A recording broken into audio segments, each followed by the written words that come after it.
Hi, thank you for joining me in tonight's webinar. I am going to talk about loose leash walking, and I probably should mention that that's a little unusual for me, but I am very, very interested in the process of finding ways to make dog training easier for average people who don't want to spend all their time training their dog. They got a dog to love it, not to train it, and that differentiates us trainers from everyone else. And I think we could work tirelessly at this and try to improve the average person's ability to train their dog. So, to do that, we need to look at the issues that face average dog trainers or dog people. And considering how many of us as trainers really struggle with loose leash walking, if we really think about it and talk about it, it seems like a good place to start. So I'll go ahead and start talking about what I have in mind here. I'm calling this cutting corners to loose leash walking. Cutting corners because I involve circles, which I'll talk about at length. And also because this is a fast method. This works really, really quickly if it's going to work well for your team. So let's go ahead and take a look at this. What is loose leash walking and what is heeling? So it's important to differentiate these. These are not the same thing. Heeling is a very formal activity. It's usually on the left side. The dog usually is expected to stop when you halt. It comes from a military background. That's where we originally learned it. And it is primarily for the handler. So when I see a team walking down the street and the dog is exactly next to the handler and the leash tends to be short and they're sort of marching along, I understand that the dog is getting a degree of exercise, but they don't usually look like they're having fun. Now, of course, you also have heeling that's fun, and the owner uses a lot of food and is making it engaging. And that's certainly fun for the dog, but it starts to look like training, not walking. Loose leash walking is what most people really want to do with their dog. They just want to go. They don't care that much if it's on the left side or the right side. What they're looking for is a pleasant outing with the dog. And ideally, everyone is getting their needs met. So the dog is getting to sniff a little bit and look around a little bit and explore a little bit. And the handler is getting to move forward and maybe socialize with the neighbors and stop appropriately. But it's not all about the dog and it's not all about the handler. Why do we want loose leash walking? Well, when you have loose leash walking, everyone gets out. Everyone gets some exercise. Everyone can socialize. There's no reason not to stop and interact with people or even other dogs. And I think for many of us, walking with a dog is very soothing. It's some quiet time with our dogs. But that does assume that we're not being dragged around. So why don't we all just go out and get loose leash walking? Well, first of all, dogs walk faster than humans. So a natural dog's gait, trotting along, is much faster than a human. So the dog is always being constricted.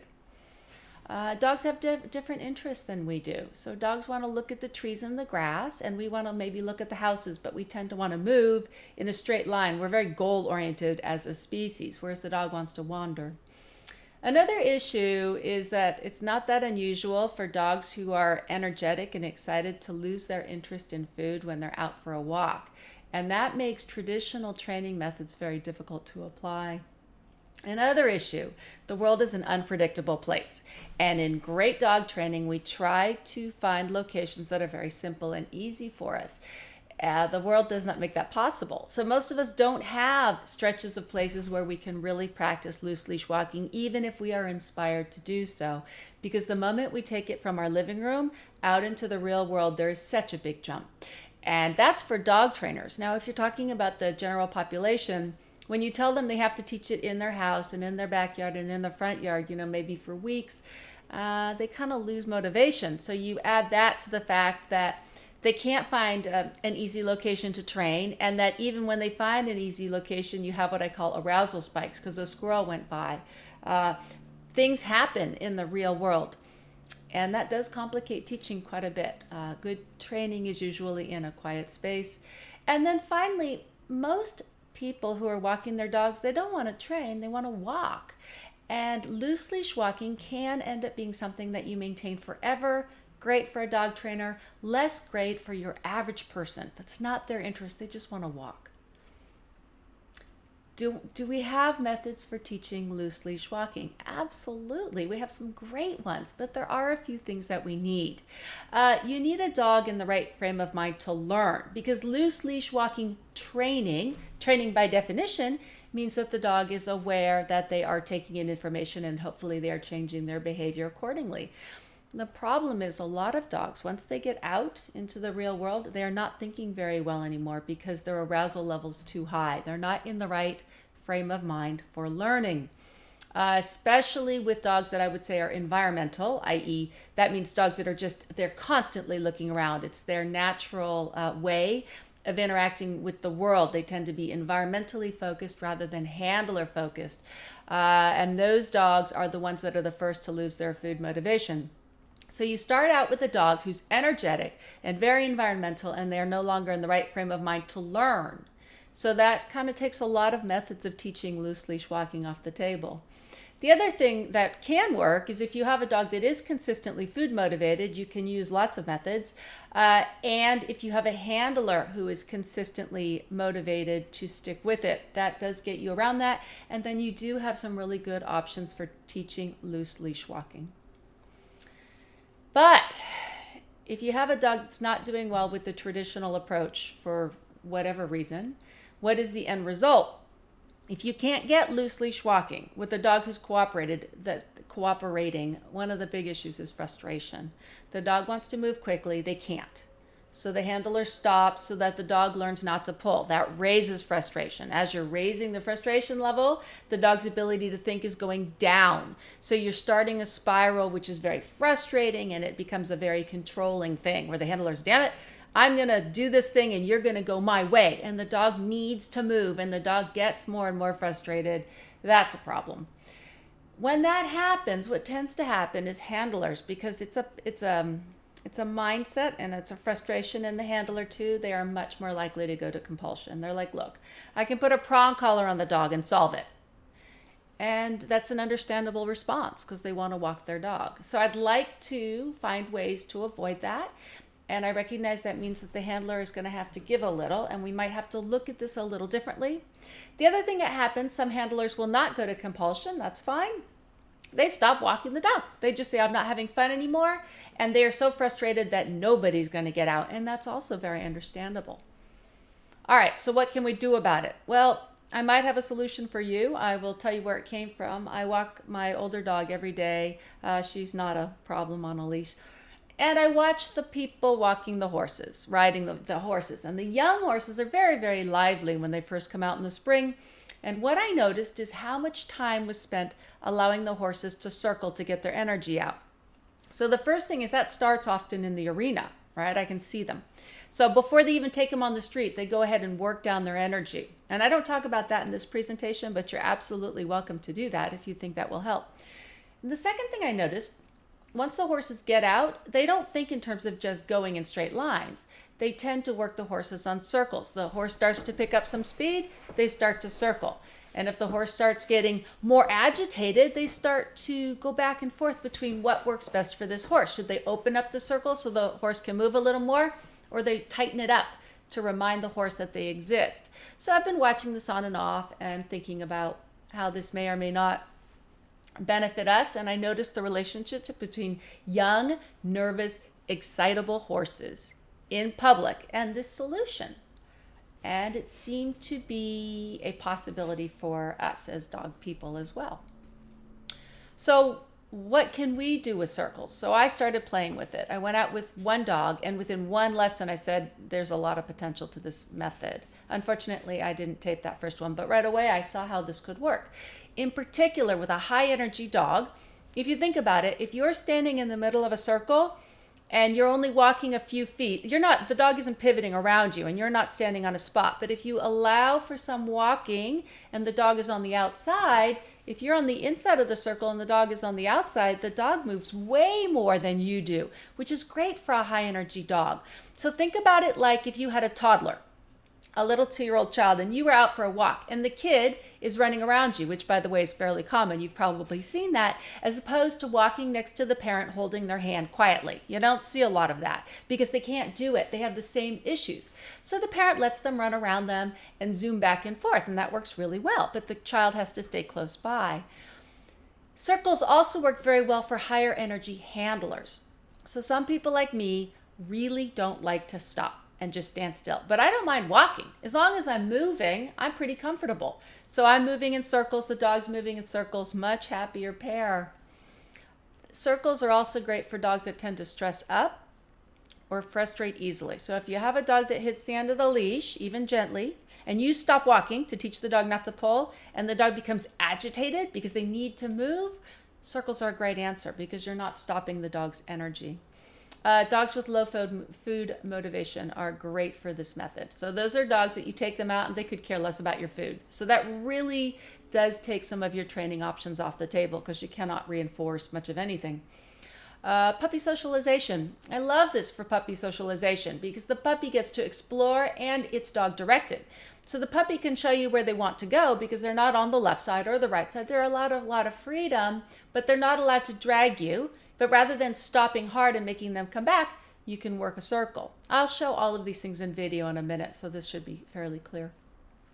Decompression walks. We're hearing a lot about that these days. And the idea is that the dog gets out and gets to breathe and smell and be a dog. And the reality is that for many teams, they live in more urban environments. The dog must be on a leash, and they're struggling a little bit to combine the idea of a decompression walk, which is for the dog, with not being dragged around.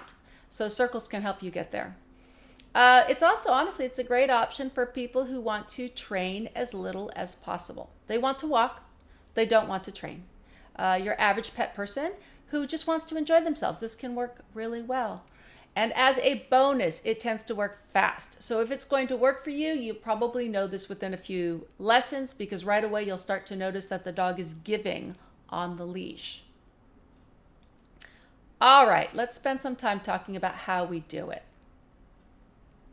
The method in a nutshell is that when the dog pulls, you're going to make a circle.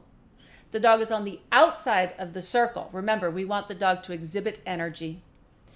It's ideal if you can start with a slightly tired dog. So if your dog will play ball in the backyard first, this is going to be a little easier for you, but it's not required. It's just a little easier. And this is an interesting thing. Unlike most training, this is an example where a longer session is actually going to be better because we're not actually doing operant training here. We're not really trying to teach the dog, if you pull, then we circle. The dog does figure that out, but that's not really what we're trying to do. What we're trying to do is keep frustration down. The longer you are out and the longer the dog is taking in the world and the less excited they are simply by virtue of stewing out there, the easier it's going to be for the dog. So a long session is perfectly fine. It's fine to stay out there for an hour as long as the dog and you are happy. All right, we're going to look at Lyra. We're going to start with some videos. The videos have been strung together over, I believe, 3 sessions. Lessons 1 and 2 are not taped, unfortunately. Each lesson is approximately 15 minutes. That was more about the amount of time my drone would fly, because I know somebody will see that, than it was about the ideal length of a lesson. Some of the challenges that Lyra has. She is a herding dog. She has a typically high need to move her body. She could care less about food when she is in public, and she is highly environmental. She loves the world. She does have some advantages, though. She is handler responsive. I mean, she's been trained for many years, so she does tend to look to me when she's unsure, even though in the real world, the outside world, she does it much less than she would at home or in a training environment. Lyra is also a very bright dog. She's smart. She learns very fast what the expectations are. I find her an easy to manage size. She's about 50 pounds. Anytime a dog is about 1/3 of your size, you're probably going to be okay. I find her easy to manage. And she is working with a professional trainer. So it's always a benefit because it will occur to me faster than it might to a pet person that I need to change direction if that's the case. All right, we're going to go ahead and start looking at some video, and I will stop as we go along and talk about things. All right, so you see I'm out there with the drone. Isn't that nice?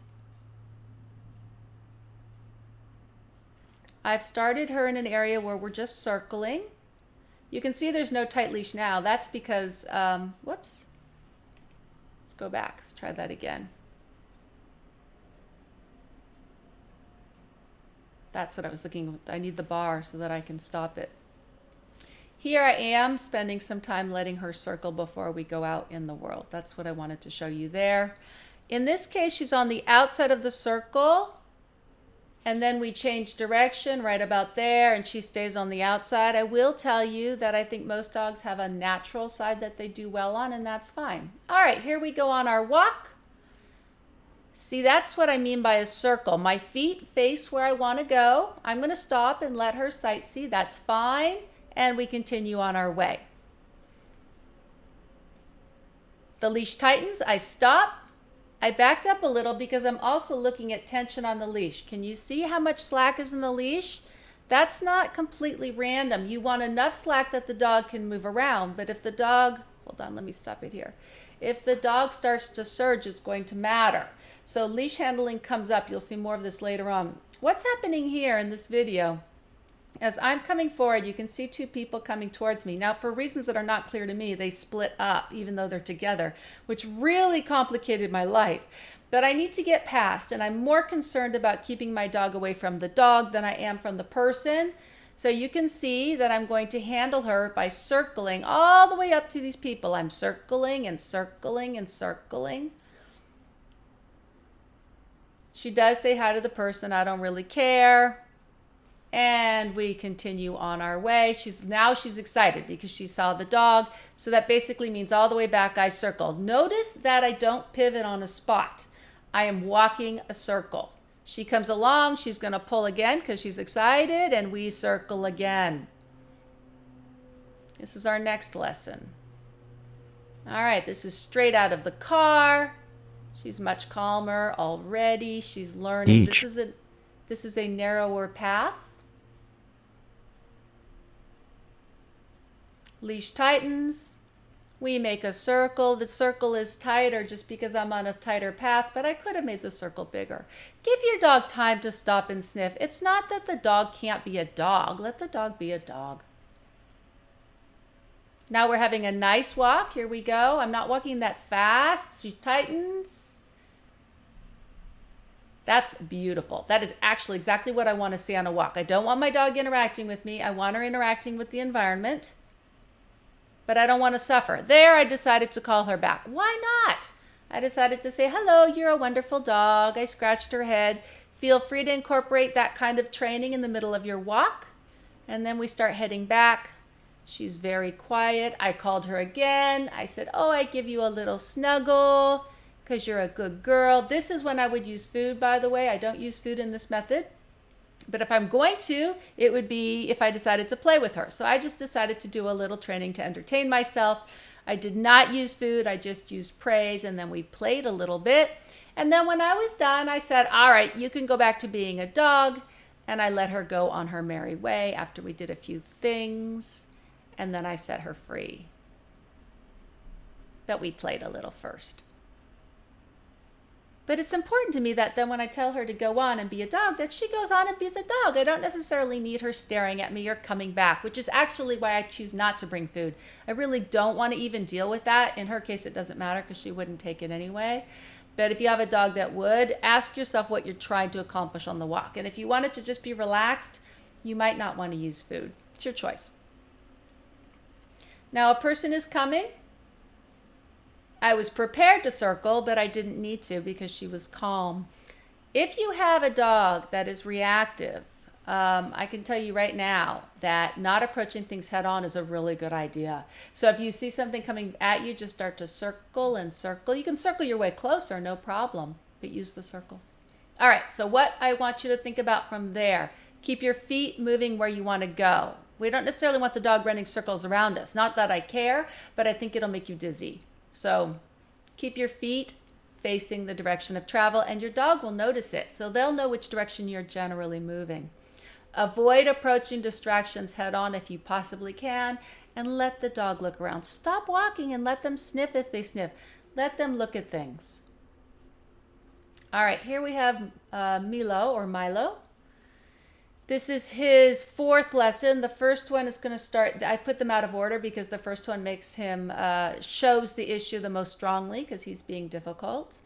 He has some challenges. First of all, he's a strong puller. He's just a strong dog. The second thing, he has a very hard mouth for treats in public. You will see that. High interest in squirrels. And it just so happens, unfortunately, that for this handler, she doesn't have a lot of places to walk the dog where she is not going to encounter squirrels. And that really does make it hard because that's a very strong distraction with a big dog and a small handler. 70-pound dog with a small handler.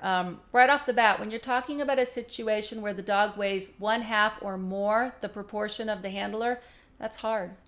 Amateur owner. So he's not with a professional trainer, but he is with someone who's committed to regularly training him. So not a pet person. He tends towards over-arousal and he tends towards frustration. So those are challenges for her. The advantage she has is that she has been working with him over time. He is used to the idea of being trained in public. All right, let's take a look at Milo here. Look, she's got, that's a nice leash. It's loose. Now, one thing we did learn about this dog as we continued, staring is a bad idea. If he is allowed to stare at squirrels, it just makes him worse and worse and worse. Some dogs, maybe staring at the squirrels would make them calmer, but a lot of dogs, no, probably staring is not a good idea. Because what you're going to see is that he tends to make bad decisions after he stares. Now, you can see she's got food in her hand. She's going to try to use it, but watch what happens. She gives him the food, he snags it, he gives nothing. He gives nothing to her at all. So the food is not changing his behavior one iota. As a matter of fact, it's almost like he's irritated. It's like he snags it out of habit and then he goes back to what he's doing. If this was my dog, I would not bother using food if this was the reaction I was getting from the dog because it's just not helping. But the staring does not lighten as he continues to do it. That would be an example of a situation where treat him as if he was reactive to dogs, right? You wouldn't let him stare with that expression if it was a dog. You don't want to do it with a squirrel. Now, she's got her work cut out for her here. He tightens. She does a nice job. Oh, she gets her circle in. She does a good job left. there. And notice that she lets him go closer to the grass. That's great. Let the dog use the time that they circle to get closer. But look at that. Okay. Look how intensely he's broken. She did a nice job there, sort of insisting on the circle. I love that she let him go to the tree. She's letting him explore, and each circle takes him closer to things he cares about. Nice loose leash here. She's letting him stare. I would say 1, 1,000, 2, 1,000, and then forward he has to go.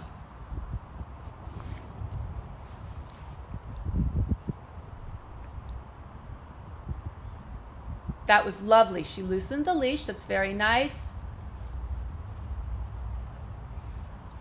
But this is too long for this dog to be allowed to stare. She just should say, come on, let's go. And away they go. Up, up, let's go. And he would come along. Now, what's going to happen here? He's obviously looking at a squirrel. I think it went up. She's trying to break through with food. When she pulls on the leash, that's a classic example of opposition reflex. Did you see what happened as she pulled the leash? He just used that as an opportunity to lean into the leash and build opposition. Good for her for loosening the leash, and now she's just going to break him through. That is exactly what I would have done 15 seconds earlier.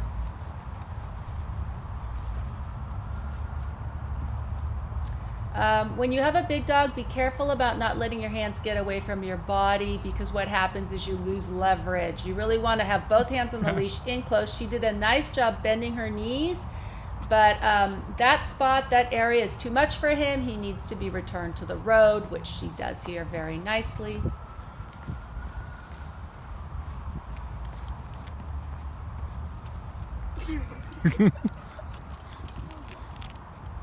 And she could just stand there circling really quite a bit longer. Just remember to make sure be careful about running and letting your hand go out wide from your body. You lose too much leverage.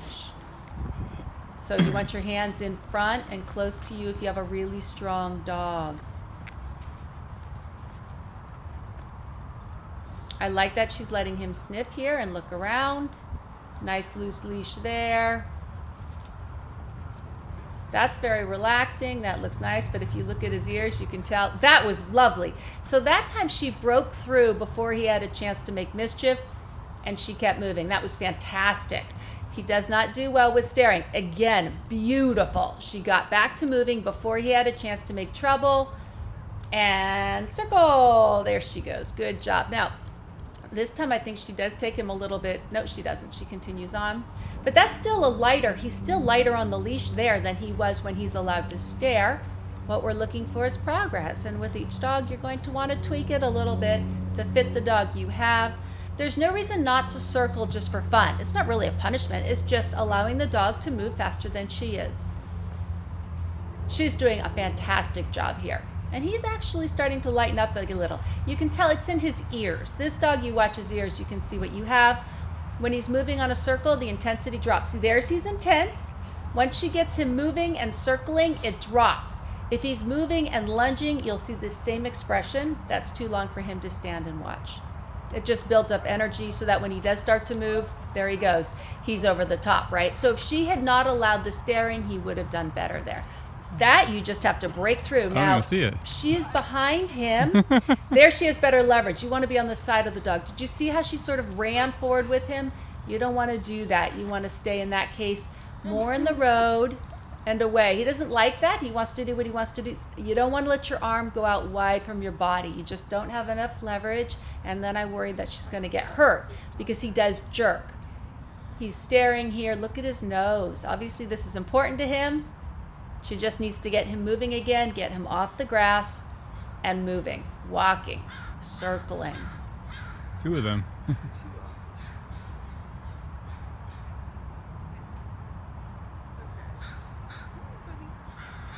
And that's fine. So she's just pulling. She's just saying, we're going to go. We're going to, good. That was lovely. So one could say, well, he doesn't like being pulled. That's true, but neither does she. So this has to work for everyone. She's not hurting him by saying, we're going to move on. It's time to move on. We're not going to stare. There she goes. You want to be careful about that hand moving away from the body. That loses a little too much strength. There she goes. Very nice. Back to her circle. Excellent.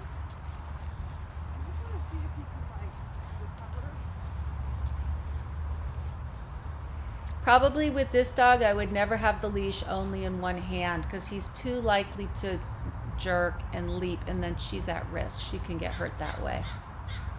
So we want to be careful about that.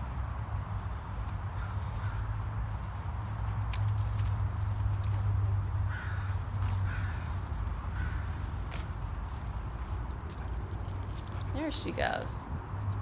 All right.